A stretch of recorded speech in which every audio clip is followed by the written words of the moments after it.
Assalamualaikum warahmatullahi wabarakatuh.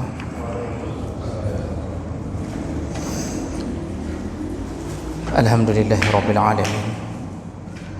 Wassalatu wassalamu ala nabiyyina wa sayyidina Muhammadin wa ala alihi wa ashabihi ajma'in. Amma ba'd. Rabbi shrah li sadri wa yassir li amri wahlul 'uqdatam min lisani yafqahu qawli.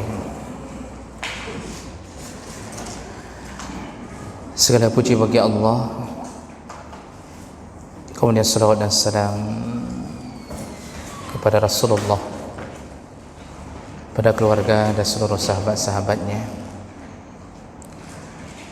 Ya Allah muliakan insyaAllah bapak-bapak, ibu-ibu yang telah berhadir, dan semoga kehadiran kita tercatat di sisi Allah Subhanahu wa taala.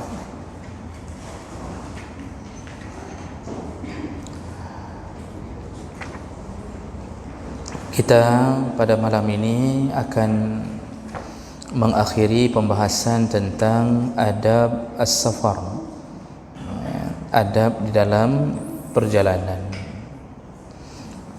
Di minggu yang lalu kita sudah membahas beberapa adab dalam safar atau perjalanan.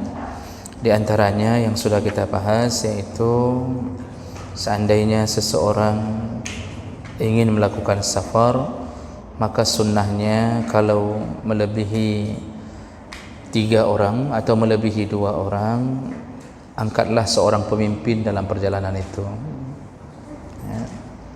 kalau itu dibutuhkan. Nah, kemudian hendaknya kalau disuruh memilih hari, maka hari Kamis adalah hari yang baik untuk melakukan perjalanan, karena Rasulullah mengatakan dalam hadis riwayat Bukhari dari Ka'ab bin Malik bahwa Rasulullah itu seringnya keluar kalau perjalanan jauh memilih hari Kamis. Nah, sedangkan perjalanan di hari Jumat, kita ulang kembali sedikit, itu hukumnya bisa mubah, bisa makruh, dan bahkan bisa haram. Mubah kalau dia melakukan perjalanan dengan keyakinan bisa melakukan Jumat, tidak meninggalkan amal-amal yang sunnah di hari Jumat, maka tidak mengapa dia melakukan perjalanan di hari Jumat. Makruh seandainya dia khawatir tidak bisa melakukan amalan-amalan besar di hari Jumat, walaupun dia bisa melakukan salat Jumat. Dan bisa berubah menjadi haram kalau seandainya sengaja melakukan perjalanan di hari Jumat mendekati waktu salat Jumat dan untuk meninggalkan salat Jumat. Jadi sengaja berjalan untuk meninggalkan salat Jumat. Jadi perjalanan ini pun dihitung perjalanan yang bisa menyebabkan dosa. Jadi kalau bisa hari Jumat itu jangan lakukan perjalanan jauh kalau tidak ada sesuatu yang mudarat, karena banyak amalan yang perlu dilakukan di hari Jumat. Nah, kemudian seringnya Rasulullah keluar di pagi hari. Jadi beliau kalau mau melakukan perjalanan jauh, beliau memilih pagi hari untuk memulai perjalanannya. Nah, kemudian kalau keluar dari rumah, layaknya seseorang mengucapkan doa keluar dari rumah, yaitu bismillahi tawakkaltu 'ala Allah la haula wala quwwata illa billah. Orang yang mengucapkan doa ini dijamin akan diberi petunjuk oleh Allah, dicukupkan segala keinginannya dan dilindungi oleh Allah, maka syaitan tidak mampu menjatuhkannya di dalam perjalanan. Jadi keluar dari rumah, baca bismillahi tawakkaltu 'ala Allah la haula wala quwwata illa billah. Itu dibaca di depan pintu rumah ketika kita akan keluar. Nah, kemudian ketika naik ke atas kenderaan, maka bacalah doa untuk naik ke atas kenderaan. Boleh dengan doa bismillahi majriha wa mursaha inna rabbi laghafurur rahim, atau bisa dengan doa subhanallazi sakhkhara lana hadza wa ma kunna lahu muqrinin wa inna ila rabbina lamunqalibun. Kalau tidak bisa juga, ya dihafal. Tidak bisa juga, berusahalah menghafalnya. Enggak sanggup hafal, hafal coba dulu. Enggak sanggup juga, coba lagi. InsyaAllah bisa. Ini tergantung kebiasaan mulut saja sebenarnya. Tapi kalau enggak pernah mencobanya, tidak akan pernah bisa. Jadi kita yang sering tidak berdoa dalam perjalanan, sering hal-hal terjadi tanpa perlindungan dari Allah. Sering jatuh dalam maksiat, mudah melakukan maksiat tanpa perlindungan dari Allah. Syaitan mudah menjerumuskan kita. Baik, berikutnya ketika perjalanan itu ada tanjakan yang naik, maka ada riwayat dari Jabir yang menyebutkan kami di masa Rasul kalau naik tanjakan kami bertakbir, tapi kalau turun kami bertasbih. Ketika naik, arahnya naik, kami bertakbir. Ketika arahnya turun, sabbahna, kami bertasbih. Itu keterangan dari sahabat tentang perjalanan mereka di masa Nabi SAW. Baik, hari itu di minggu lalu sampai ke situ kita membahas. Malam ini kita sambung. Maka Allah. Nah, adab berikutnya, yaitu hendaknya seseorang ketika istirahat tidak terpisah-pisah, tidak berpencar-pencar. Sebenarnya ini masalah biasa.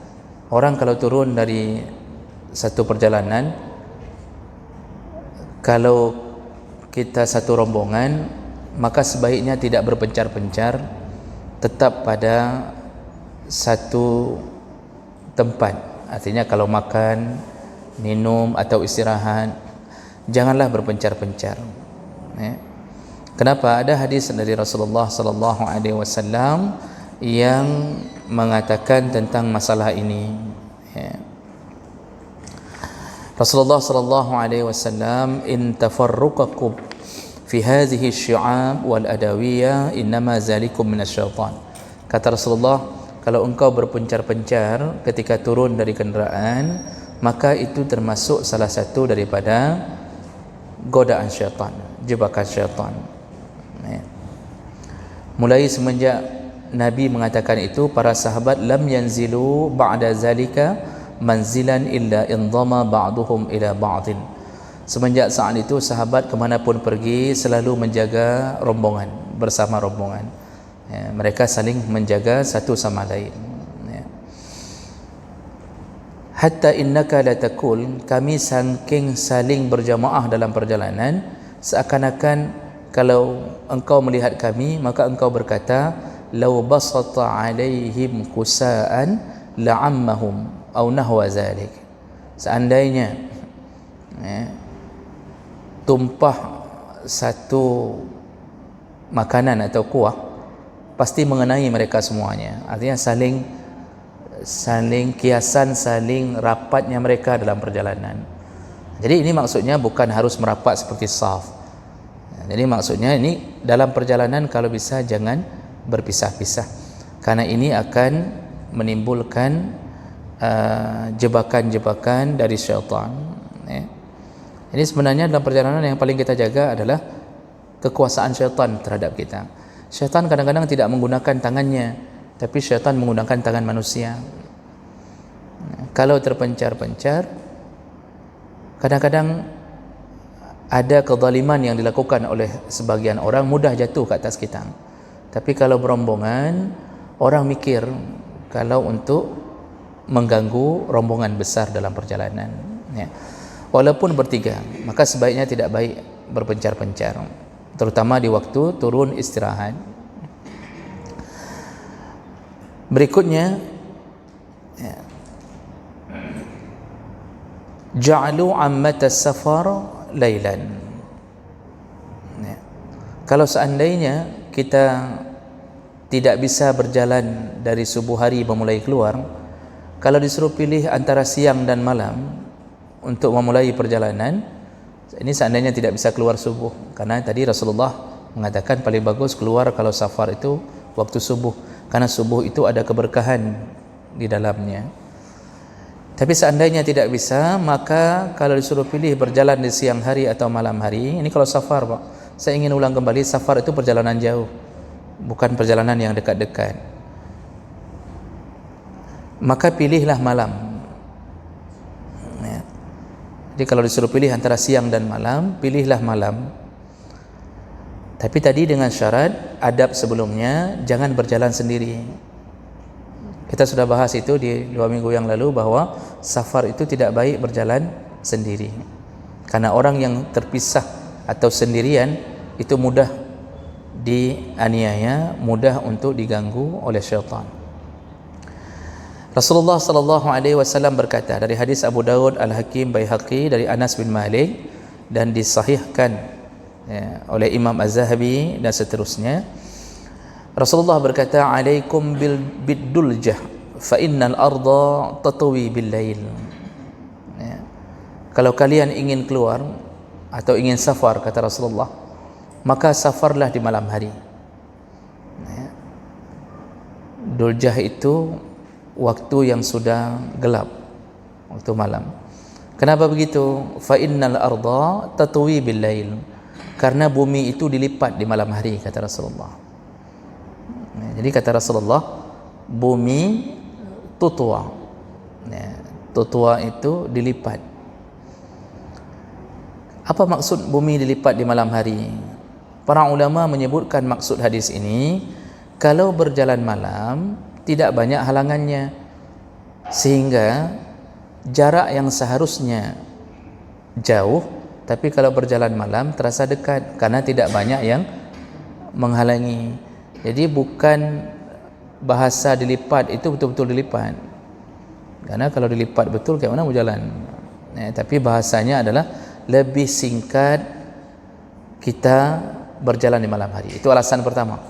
Yang kedua, berjalan di malam hari itu menyebabkan kita tidak terlalu lelah seperti siang hari, karena siang hari dibakar oleh matahari, sedangkan malam ada kesejukan di dalamnya. Makanya banyak hadis yang menyebutkan sahabat banyak berjalan di malam hari. Rasulullah waktu hijrah itu keluar di malam hari, dan semua sahabat yang hijrah kecuali Umar bin Khattab, yang lain keluar di malam hari. Itu pertama karena keadaan tidak terlalu lelah, yang kedua memang menghindar dari kezaliman orang-orang kafir Quraisy yang mengejar Nabi, yang mencari-cari tahu di mana Nabi. Umar bin Khattab tidak keluar di malam hari, tapi keluar di siang hari menuju ke Madinah. Bahkan sebelum keluar dia salat di Ka'bah. Lalu dia umumkan kepada seluruh orang-orang kafir Quraisy, Umar mau hijrah ke Madinah. Bagi kalian yang ingin istrinya menjadi janda, anaknya menjadi yatim, coba halangi Umar. Begitu kata Umar dalam riwayat hadis, Pak. Nyantingkat beha Umar. Orang yang lain keluar di malam hari, berjaga-jaga supaya tidak dikejar dan tidak ketahuan. Umar tidak, siang hari salat di depan Ka'bah, lalu dia mengatakan itu, aku mau melakukan hijrah. Siapa yang ingin di antara kalian istrinya jadi janda, anaknya jadi yatim, silahkan hadang aku. Mathirau hana tawadang. Itu keberanian Umar bin Khattab. Makanya Rasulullah berdoa kepada Allah, ya Allah berilah hidayah, Islamkan di antara dua Umar, yaitu Umar bin Hisham atau Umar bin Khattab. Umar bin Hisham adalah Abu Jahal. Jadi Rasulullah meminta, ya Allah Islamkan, kalau tidak Abu Jahal, Islamkan Umar bin Khattab. Karena kedua-duanya punya karakter yang sama, Pak. Sama-sama pemberani, sama-sama pembesar di suku Quraisy, sama-sama berpengaruh. Allah memilih Umar untuk diislamkan. Makanya tantangan terbesar Nabi adalah Abu Jahal, karena pengaruhnya yang luar biasa di sisi orang-orang di Makkah. Jadi keluar di malam hari itu lebih diutamakan kalau kita melihat aman di jalan, maka lebih utama keluar di malam hari. Tapi bagi mereka yang tidak bisa melihat jalan di malam hari, jangan dipaksa. Jadi jangan begitu dengar hadis, padahal lihat dulu yang dimaksud oleh Nabi itu kalau seandainya kita mampu melakukannya. Tidak mampu, pilih siang hari. Baik, berikutnya adab berikutnya adalah ightinamul waqti fi zikri wa ta'ah. Selama dalam perjalanan, pergunakanlah waktu untuk berzikir dan dalam ketaatan.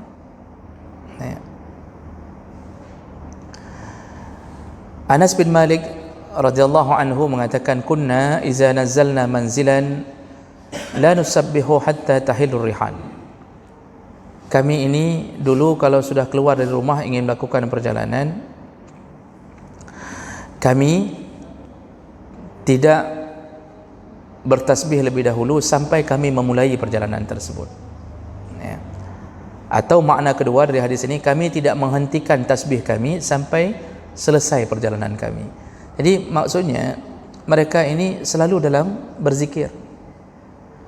Jadi memperbanyak zikir di tengah perjalanan itu menolong keselamatan kita, sekaligus menyamankan hati. Kalau dalam mobil, seseorang seharusnya menghindar dari menghidupkan musik, terutama yang tidak berhubungan dengan agama. Kalau seandainya ada syair-syair yang masih menyebabkan kita tersentuh, memikirkan nasib kita dalam beragama, urusan-urusan akhlak, maka masih dibolehkan insya-Allah. Karena para ulama pun masih khilaf tentang musik yang beralur agama. Tidak semua ulama mengharamkannya. Yang beralur agama. Itu kan tala'al badru alaina, itu kan syair, Pak. Itu bukan salawat, tapi syair yang diucapkan oleh kaum Ansar menyambut Nabi sallallahu alaihi wasallam. Dan Nabi tidak melarang mereka untuk mengucapkan itu. Jadi kalau bisa dalam perjalanan itu jangan disibukkan dengan musik gedam-gedum. Itu kalau kita naik L300 dulu, Pak. Oh, dulu bukan L300. Kalau naik BA dulu atau perjalanan panjang dari mana ke mana, itu selalu yang terdengar Tommy J Pisang. Masih teringat ya Bapak Ibu ya, masa-masa kita dulu kecil-kecil, Dumhot aja Tommy J Pisang. Pokoknya macam-macam yang penyanyi-penyanyi pop itu selalu diulang-ulang sampai sakit perut kita mendengarkannya. Ada lagu dangdut diulang-ulang, jadi tanya la motornya nampak penuh telinga dengan macam-macam musik itu. Maka ada baiknya dalam mobil itu putarkan Al-Quran. Cuma begini, bagi mereka yang memutar Al-Quran pun itu bisa terjadi kesalahan kalau dia setelah putar lalu dia berbicara panjang, tidak mendengarnya. Putar Quran hanya sekedar perhiasan dalam mobil, tapi tidak memaknai. Sekarang Bapak Ibu, itu ada MP3, bisa di-download juga di internet, itu Quran sekaligus dengan terjemah. Jadi dibacakan terjemahnya. Jadi kita betul-betul dalam mobil itu mendengarkan ayat, satu ayat terjemah, satu ayat terjemah. Kadang-kadang sebahagian masjid saya lihat sudah dapat dan memutarnya. Itu langsung kita bisa belajar merenungi, walaupun kita butuh tafsir, tapi paling kurang kita tersentuh ada ayat-ayat yang kita selama ini tidak tahu ceritanya bagaimana. Itu lengkap Pak, 30 juz. Silakan di-download di internet, saya dapatkan juga. Yaitu Quran 30 juz sekaligus dengan terjemahan yang dibacakan. Nah, ini lebih baik daripada mendengarkan musik atau radio. Masalahnya radio kita rata-rata radio yang tidak membicarakan agama. Tapi kalau radionya bicara tentang agama, bagus. Putar radio apa, ada ceramah tausiah kita dengar, disebutkan dalam ceramah itu bahwa janganlah engkau berzina dengan selingkuhanmu. Kita sedang bawa selingkuh. Saat itu juga turunkan selingkuhannya, ngesipak selingkuhan juga dia. Nak dengar ceramah tanya, Jadi mudah-mudahan bisa sadar di tengah jalan. Jadi itu boleh radio-radio yang berbicara tentang agama, ya. Nah, baik. Jadi ini yang harus diperbanyak dalam perjalanan. Ya. Rasulullah sallallahu alaihi wasallam dari Uqbah bin Amir menyebutkan bahawa ma min rakibin yakhlu fi masirihi billah wa zikrihi illa kana ridfahu malakun wa la yakhlu bi sya'rin wa nahwihi illa kana ridfahu syaitan. Seseorang yang berjalan yang tidak atau sepi, yakhlu, sepi dalam perjalanannya daripada menyebut Allah, ya, illa kana ridfahu malak, maka dia dijauhi oleh malaikat. Perjalanannya dijauhi oleh malaikat. Tidak ada zikir-zikir dalam perjalanan, dijauhi oleh malaikat. Tetapi kalau seseorang menghidupkan perjalanannya dengan zikir, ya, maka dia dijauhi oleh syaitan. Jadi orang yang menghidupkan zikir, berzikir dalam perjalanan, dijauhi oleh syaitan. Mulai dari godaan berbisik-bisik sampai godaan yang nyata. Ya. Syaitan itu Allah beri izin, Pak. Allah beri izin untuk menjelma. Cuma berdasarkan ayat Allah, kita ini tidak bisa melihat syaitan dalam bentuk asli. Ya. Tidak bisa melihat syaitan dalam bentuk asli, ya. Tapi mereka bisa melihat kita, ya. Dan yang kita lihat selama ini, kalau ada terlihat, itu jelmaan. Jelmaannya selalu mengikuti memori manusia. Jadi memori manusia lebih dahulu menciptakan, lalu syaitan menjelma menjadi apa yang dibuat dalam memori itu. Jadi kita sudah duluan bicara tentang kuntilanak, tuyul, maka syaitan akan menjelma menjadi apa yang kita buat dalam memori itu untuk membuat kebesarannya, ya. Kalau di daerah tertentu, misal di daerah Batak itu apa begu ganjang, itu memori itu sudah duluan tercipta. Kalau di daerah lain, daerah mana itu lagi ada yang namanya palasid, palasik atau apa? Begitulah Padang, Bapak. Itu memori itu duluan tercipta sehingga syaitan mengambil kesempatan untuk menjelma menjadi memori. Jadi orang betul-betul ketakutan di atas memorinya sendiri. Yang besar siapa? Syaitan. Padahal Nabi mengatakan dengan kalimah bismillah syaitan bisa mengecil sampai sebesar lalat. Hanya dengan kalimah bismillah. Syaitan itu begitu dia dengar kalimah-kalimah dari Allah yang diajarkan melalui Nabi, dia langsung terpagari, tidak bisa melakukan apapun. Kita sudah pernah jelaskan, Pak, masuk ke rumah itu bukan hanya assalamualaikum, bismillahi, baca bismillah, baru assalamualaikum. Orang yang baca bismillah waktu masuk ke rumah, maka syaitan langsung terhalang, tidak bisa memasuki rumah tersebut. Hadis Nabi riwayat Bukhari Muslim menyebutkan, panglima syaitan langsung berkata, la mabita lakum, wahai anggota pasukanku, hari malam ini kita tidak ada tempat tidur di sini. Kita enggak bisa tidur di rumah ini. Hanya dengan kalimah bismillah. Orang hari ini diajarkan dari SD hanya kalimah assalamualaikum. Bismillahnya jarang diajarkan. Padahal hadis Nabi menyebutkan bismillah baru assalamualaikum. Itu kalau masuk ke rumah sendiri. Kalau masuk ke rumah orang, itu assalamualaikum, ya. Jadi syaitan itu mudah dikalahkan dengan ketaatan kepada Allah. Makan bismillah. Begitu makan dengan bismillah, langsung syaitan tidak bisa menyentuhnya. Tidak akan terkena jebakan-jebakan syaitan pada orang yang mengamalkan mantra-mantra sihir kalau bismillah yang jadi kebiasaan di mulut. Contoh misal ada kalau satu bisnis memakai sihir, Pak, itu bisa juga dilakukan dalam ilmu ruqyah, bisa saja terjadi. Jadi ada bisnis misal, contoh misal bakso, ternyata pemiliknya memakai sihir, bisa saja terjadi itu. Tapi kalau kita kebiasaan baca bismillah, apapun yang dia lakukan tidak akan bisa menembus kalimah Allah ini. Nah, ini kekuatan kita ada pada ketaatan pada Allah. Jadi syaitan itu sebenarnya lemah.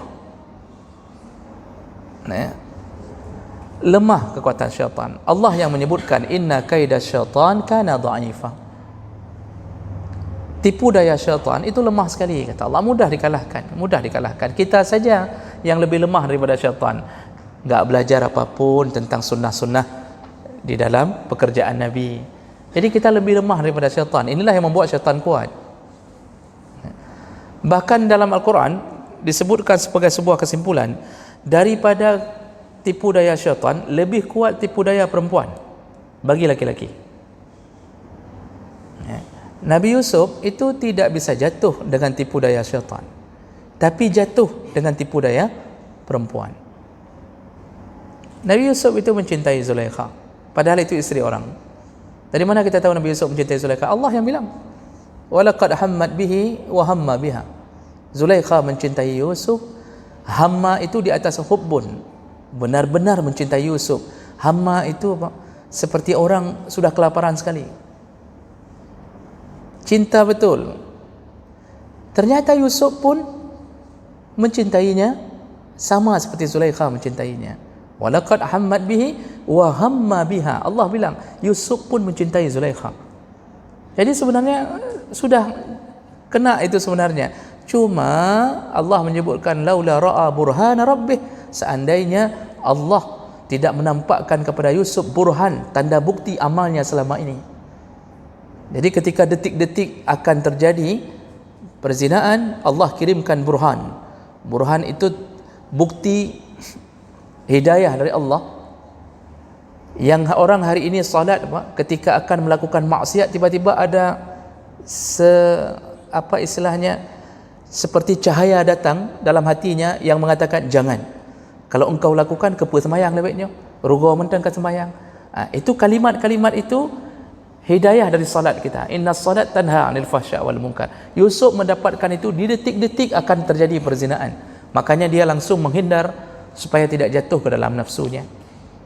Jadi syaitan itu kalah dengan tipu daya perempuan. Perempuan Pak bisa mengalahkan laki-laki. Syaitan itu kalau orang beriman susah dijatuhkan, tapi orang beriman bisa jatuh di tangan seorang perempuan. Jadi ini yang perlu kita sadari, bahwa dalam perjalanan perbanyaklah zikir. Jangan berbanyak dengan musik-musik yang memang mengundang syaitan. Nah, berikutnya al-bu'du 'anil ma'asi. Selama dalam perjalanan jauhkan diri dari berbagai maksiat. Maksiat mata, maksiat telinga, ya. Kemudian sampai pada hal-hal yang besar-besar. Aneh sekali kalau orang dalam perjalanan berani melakukan maksiat padahal nyawanya tergantung di atas jalan. Aneh sekali orang dalam perjalanan berani melawan Allah di atas kapal bermaksiat, di atas kapal laut bermaksiat, padahal Allah bisa tenggelamkan dia. Di pesawat bermaksiat, padahal Allah bisa buat jatuh pesawat itu secara tiba-tiba. Maka jauhkan diri daripada bermaksiat selama di dalam perjalanan. Kemudian ambil kesempatan, adab berikutnya, ambil kesempatan untuk berdoa di dalam perjalanan. Ini yang tidak banyak diambil oleh orang, karena padahal salah satu dari tempat mustajabah doa adalah yaitu posisi dia musafir. Rasulullah berkata, salasu da'awat mustajabat la syakka fihinna. Ada 3 tempat berdoa yang mustajabah, la syakka, jangan ragu dengan kebenaran itu. Artinya pasti diterima Allah doanya, selama tidak ada unsur-unsur yang mencegah doanya. Artinya dia tidak makan haram, baju yang dipakai bukan baju dari yang haram, lalu minumannya juga tidak dari haram, lalu menyebut nama Allah dan Rasulullah di awal doa, karena kalau tidak menyebut nama Allah dan Rasul ditolak doa itu. Memuji Allah, bersalawat ke Nabi itu syarat kunci daripada makbulnya doa. Nah, kata Rasulullah ada 3 tempat yang mustajabah doa, la syakka, tidak ada keraguan di dalamnya. Apa dia? Yang pertama, da'watul walid ala waladihi, doa orang tua kepada anak. Maka Bapak Ibu kalau punya anak, itu jangan terlalu pede dengan usaha, karena usaha itu cuma mengambil 25%. 75% itu ada pada doa. Hebat sekali kita usahakan anak kita masuk pesantren terbaik, tapi mulut kita tidak pernah meminta Allah untuk membuat dia jadi anak saleh. Jadi kita seakan-akan tidak butuh campur tangan Allah. Kita sudah yakin pesantren bisa membuat kebaikan, dan ternyata yang kita dapatkan berbeda. Baru pulang dari pesantren saja tidak salat subuh. Ayahnya yang enggak pernah masuk pesantren salat subuh berjamaah. Anak pesantren pulang tidak salat subuh berjamaah. Alasan apa? Cukup kalau sembahyang subuh di pesantren. Ku piyuh lah tian. Dia piyuh tian Pak selama pulang. Man musim corona 3 bulan di piyuhnya tidak pernah berjamaah pada di pesantren. Ayah tidak pernah pesantren tapi salat subuh berjamaah. Kenapa? Mungkin mulut kita tidak mengikutkan kekuasaan Allah dalam menjaga anak kita. Nabi Ibrahim andalannya apa Pak? Doa. Nabi Ibrahim tidak sempat jaga Ismail. Kunjungan pertama hanya di saat Ismail berumur mulai dari antara 10 sampai 15 tahun. Antara itu kunjungan pertama. Yaitu langsung tidak lama setelah itu langsung disembelih. Dalam kunjungan itu. Kunjungan berikutnya ketika Ismail sudah kahwin. Yang disuruh cerai istrinya gara-gara menceritakan keburukan Ismail. Padahal Ismail adalah hamba Allah yang paling baik. Jadi enggak sempat disekolahkan Ismail SD, SMP, SMA, masuk pesantren, enggak pernah. Tapi Masya Allah, doa Ibrahim alaihi salam diterima Allah ketika meminta Rabbi habli minas salihin. Ya Allah, berikanlah aku anak yang saleh. Catatannya saleh. Maksudnya kalau tidak saleh jangan berikan ya Allah. Langsung lahir dalam keadaan saleh. Makanya kita bisa merubah anak kita apa? Bangun tengah malam, angkat tangan, menangislah di hadapan Allah, memohonlah. Kalau anak kita ada sedikit masalah, mungkin badan dia atau bisa dirubah dengan doa. Makanya doa pertama yang tidak ditolak Allah, doa orang tua kepada anak. Baik doa itu baik atau doa buruk. Doa buruk pun diterima Allah. Jangankan doa baik, doa buruk pun diterima Allah. Maka hati-hati lidah selalu mencaci anak. Hati-hati lidah selalu mengatakan ikah lagi anak kambing. Itu betul-betul kayak kambing dia nanti, Pak.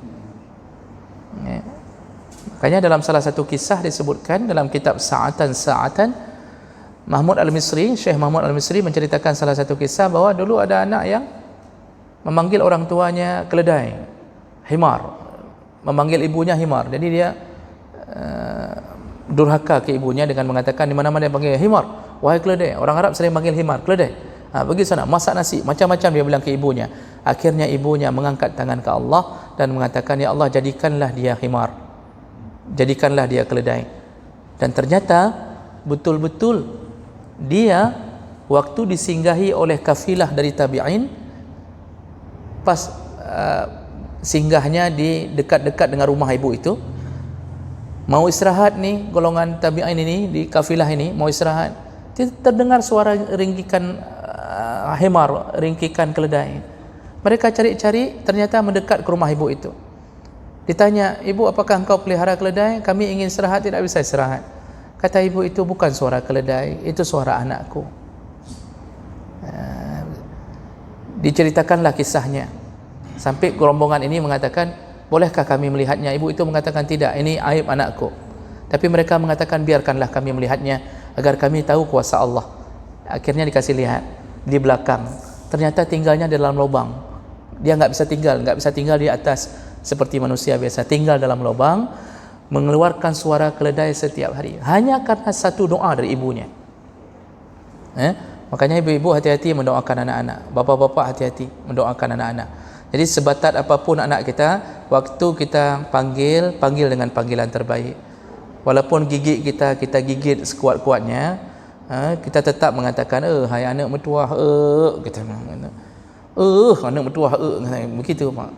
Aku takak ketika begitu. Tapi panggillah dengan yang baik, doakanlah dia Pak, insya-Allah berubah. Dan yang kedua, wa da'watul musafir, doanya musafir. Doa musafir itu makbul. Karena kenapa? Musafir itu mendapatkan setengah azab. Orang yang sedang dalam penderitaan lebih mudah diterima doanya oleh Allah. Dan yang ketiga, da'watul mazlum, doanya orang yang terzalimi, diterima Allah. Jadi orang sering melewatkan doa dalam perjalanan. Jadi waktu berhenti Pak, habis solat zuhur, qasar, angkat tangan sebentar sebelum naik ke mobil kembali. Minta apa? Minta yang belum kita dapatkan, baik dunia maupun akhirat. Utamakan minta akhirat. Oh, kalau dunia ingin kita berbahagia, belum diberikan anak, minta waktu dalam perjalanan. Dimakbulkan Allah dengan kelelahan kita, dengan ketaatan kita di atas kelelahan itu. Baik, sedikit lagi. Berikutnya, adab orang yang safar, ikhdaru hadaya lil ahl. Ketika pulang, usahakan ada oleh-oleh yang dibawa pulang. Islam mengatur itu. Jadi orang kalau kita pergi jauh, itu ada sesuatu harapan. Kita pergi jauh ke Jakarta 3 hari, isteri memang enggak bilang apa-apa. Ketika kita telepon, mau dibeli apa dek, dia bilang, yang penting abang pulang aja udah senang. Itu basa-basi, bang. Itu kan basa-basi. Yang kita harus baca perasaan sesungguhnya. Perasaan sesungguhnya, kalau bisa bang, belilah emas sekitar 2 manyam di situ, atau perhiasan bros yang terbagus lah, atau apa. Disitulah kita disuruh beli oleh-oleh ketika pulang dari perjalanan jauh. Kalau pulang dari Medan, untuk keluarga, untuk tetangga, paling kurang bika-bika Medan adalah, atau apa sajalah, kuih-kuih bawa pulang. Ini pulang bulak-balik perjalanan jauh, Pak, mesaboh, metikrak kuih hana. Tetangga nyesal bertetangga dengan dia. Ini cerita lagi pagi, baru pulang dari Jakarta tadi malam, satu pun bolu tidak ada, Masya Allah. Ya, jadi ini orang yang didoakan oleh malaikat, ya Allah hancurkan hartanya sebagaimana dia pelit, ya Allah. Maka bawa pulanglah, terutama untuk keluarga, apa saja yang disukai oleh mereka, dan itu yang bermanfaat, kalau bisa bermanfaat di dalam kehidupan, ya. Jadi bukan barang yang sia-sia. Karena Rasulullah mengatakan di antara salah satu kebaikan adalah memasukkan kebahagiaan, idkhalus surur ala qalbil mu'min. Salah satu daripada amal kita adalah memasukkan kebahagiaan ke dalam hati mukmin. Itu bagus dan baik, apapun kita dapatkan. Berikutnya, hendaknya seseorang kalau pulang itu memberitahukan lebih dahulu kepada keluarganya. Tidak baik membuat surprise. Ada orang hari ini mau pulang diam-diam, biar terkejut semuanya. Lalu kita masuk ke kotak, kita kirim ke JNE. Waktu buka kotak, kita di dalam. Itu sampai pingsan-pingsan orang di rumah. Pulang dalam keadaan tiba-tiba dilarang oleh Nabi. Nabi menasihati. Bagaimana nasihat Nabi? Amhilu hatta tadkhulu lailan. Ya, ini hadis riwayat Bukhari Muslim dari Jabir. Jabir berkata, pelan-pelanlah jalan waktu kita pulang. Biarkan mereka mendengar langkah kita. Ini kan dulu orang enggak pulang dengan mobil, tapi disuruh pelan-pelan, ya, berjalan pulang ke rumah di malam hari. Ya. Hatta tamtashitu asy'asah, sampai agar istri sempat untuk menyisir rambutnya. Wa tastahiddu al-mughibah, dan merapikan anggota tubuhnya. Jadi kenapa kita dilarang pulang tiba-tiba?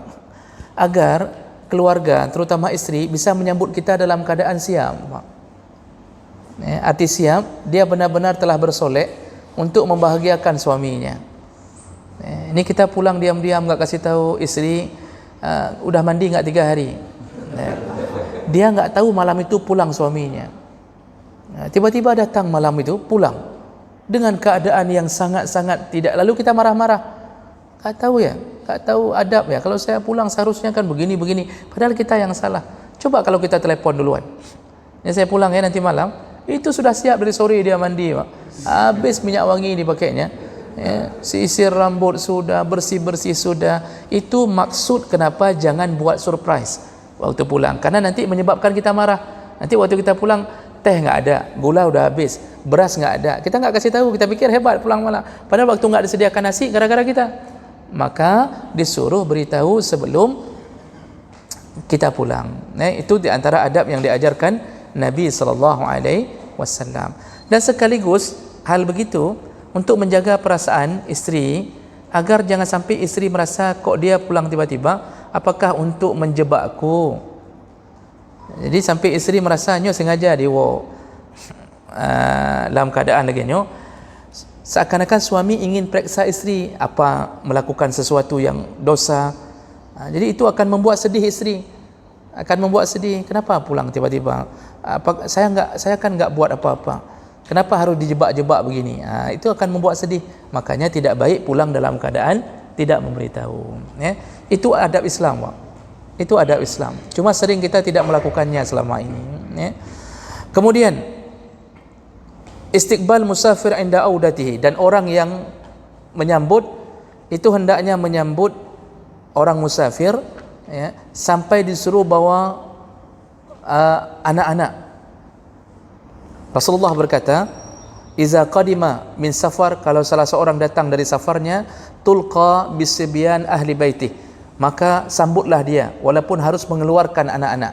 Maksudnya semua merasa gembira, tampakkan kegembiraan ayah pulang, bayi yang sedang sedang tidur digendong, lalu sambut, semuanya merasa bahagia. Itu menyebabkan kebahagiaan di dalam rumah tangga.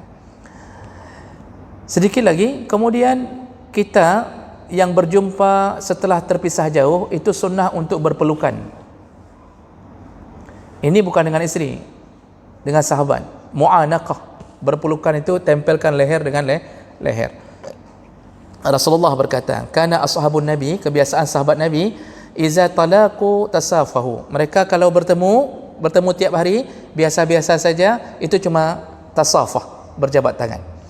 Wa iza qadimu min safar, tapi kalau sudah pulang dari jauh, ta'anaku, itu sudah mulai menempelkan leher dengan leher. Jadi peluk, tempelkan cipiki. Ini sunnah kalau sudah datang dari jauh. Makanya Pak, saya lihat di Arab itu mereka kalau lama enggak bertemu berpelukan. Kita waktu pas mau coba itu di sini, langsung ditahan, Pak. Pekanyo, enggak biasa. Ya. Jadi kadang-kadang waktu kita peluk seakan-akan peka LGBT nya. Padahal sunnahnya begitu bagi yang pulang dari jauh. Nah, kemudian al-bada'u bil masjid lis-shalah. Ketika sudah datang, ada satu sunnah yang jarang sekali kita lakukan. Orang yang pulang dari safar itu sebaiknya tidak ke rumah dulu, tapi singgah dulu di masjid di kampungnya, lalu salat 2 rakaat.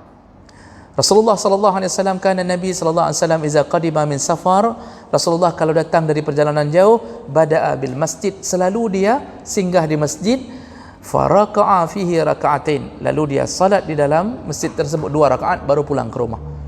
Hadis riwayat Bukhari Muslim dari Ka'ab bin Malik. Ini sunnah yang paling banyak ditinggalkan. Ada salat 2 rakaat sebelum mengunjungi rumah, maka keberkahan Allah penuhkan ke rumah tersebut. Yang terakhir, sunnah hukumnya sun'a ta'amin linnas. Kalau sudah pulang dari perjalanan jauh, hendaknya membuat makanan kepada tetangga-tetangga. Jadi ini kalau datang dari jauh. Berdasarkan hadis, lama qadiman Nabi al-Madinah nahara jazuran au baqarah. Nabi selalu kalau sudah berjalan jauh, pada saat balik ke Madinah, selalu beliau mengadakan kenduri kecil. Kenduri kecil beliau undang tetangga-tetangga makan. Mari kita sama-sama nahara jazuran, kadang-kadang sembelih kambing, au baqarah, kadang-kadang menyembelih sapi. Kadang-kadang unta. Jadi itu kebiasaan kalau Nabi pulang dari jauh. Nah, ini bahagian dari rasa syukur Allah telah menyelamatkannya dalam perjalanan balik kembali dengan selamat. Nah, ini juga jarang dilakukan, Pak. Yang banyak orang pulang dari perjalanan itu tidak ada makan-makan, cuma makan sendiri di rumahnya saja. Nah, itu yang banyak. Seharusnya kalaupun enggak melakukan makan-makan, paling kurang bagilah oleh-oleh ke samping kanan dan kiri. Baik, demikian pembahasan kita tentang seputar adab di dalam perjalanan.